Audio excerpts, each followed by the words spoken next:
ಜಮೀನಿನ ಬೇಲಿಗೆ ಬೆಂಕಿ ಇಟ್ಟ ಕಾರಣಕ್ಕೆ ದೊಣ್ಣೆಯಿಂದ ಹಲ್ಲೆ ಮಾಡಿದ ಕಾರಣ ಓರ್ವನಿಗೆ ಕೈ ಮುರಿದು ಮತ್ತೋರ್ವ ಮಹಿಳೆಗೆ ಗಾಯಗಳಾಗಿದ್ದು ಆಸ್ಪತ್ರೆಯಲ್ಲಿ ಅವರು ಚಿಕಿತ್ಸೆಯನ್ನು ಪಡ್ಕೊಳ್ತಾ ಇದ್ದಾರೆ. ಚಿತ್ರದುರ್ಗ ಜಿಲ್ಲೆ ಚಳ್ಳಕೆರೆ ತಾಲೂಕಿನ ಯಲಗಟ್ಟೆ ಗ್ರಾಮದಲ್ಲಿ ಘಟನೆಯಾಗಿದ್ದು, ವಿರೂಪಾಕ್ಷ ಅನ್ನುವ ವ್ಯಕ್ತಿ ಬೇಲಿಗೆ ಬೆಂಕಿಯನ್ನ ಇಟ್ಟರು. ಆ ಹಿನ್ನೆಲೆ ಸ್ವಲ್ಪ ಮೆಕ್ಕೆಜೋಳ ಬೆಲೆ ಕೂಡ ಬೆಂಕಿಗೆ ಆಹುತಿ ಆಯಿತು.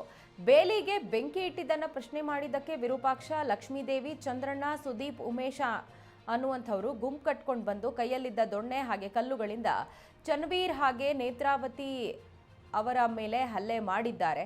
ಚನ್ನವೀರ್ ಅವರಿಗೆ ಕೈ ಮುರಿದಿದ್ದು, ಚಲಿಮಕ್ಕ ಅನ್ನೋ ಮಹಿಳೆಗೆ ತಲೆ ಹಾಗೆ ಇತರೆ ಭಾಗಗಳಿಗೆ ಗಾಯಗಳಾಗಿದ್ದು ಚಳ್ಳಕೆರೆ ಸರ್ಕಾರಿ ಆಸ್ಪತ್ರೆಯಲ್ಲಿ ಅವರು ಚಿಕಿತ್ಸೆಯನ್ನು ಪಡ್ಕೊಂಡ್ರು. ಚಿಕಿತ್ಸೆ ನಂತರ ಡಾಕ್ಟರ್ ಸಜೆಷನ್ ಮೇರೆಗೆ ಬೆಂಗಳೂರಿನ ಆಸ್ಪತ್ರೆಗೆ ದಾಖಲಾಗಿದ್ದಾರೆ.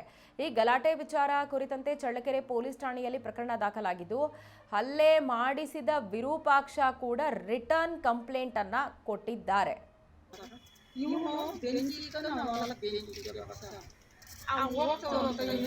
ಬೆಂಕಿಗೆ ಮನೆಗಳು ಬಂದ್ಬಿಟ್ರೆ ಮೆಕ್ಕೆಜೋಳ ಲ್ಯಾಟರಲ್ ಪೈಪು ಮೇಲೆ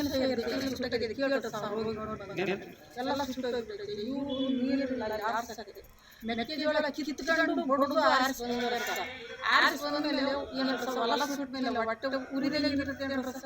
ಇವಾಗ ನಿನ್ನ ಹೊಲ ಸುಟ್ಟ ಮೇಲೆ ನಿನ್ನ ಹೊಟ್ಟೆ ಉರಿದಾಗಿರುತ್ತೆ ರಸ ಬಂದ ಗಲಾಟೆ ಮಾಡಿ ಏನಪ್ಪ ಹಿಂಗೆ ಮಾಡಿ ಬಂದ್ರಲ್ಲ, ಒಂದು ಮಾತು ಹೇಳಿದ್ರೆ ನಿಮಗೆ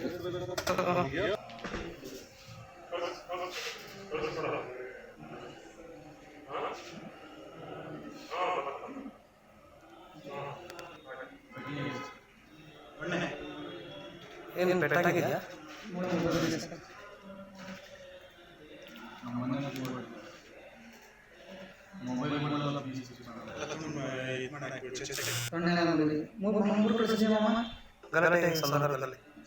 ಗಲಾಟೆ ಸಂದರ್ಭದಲ್ಲಿ ಅಲ್ಲಲ್ಲ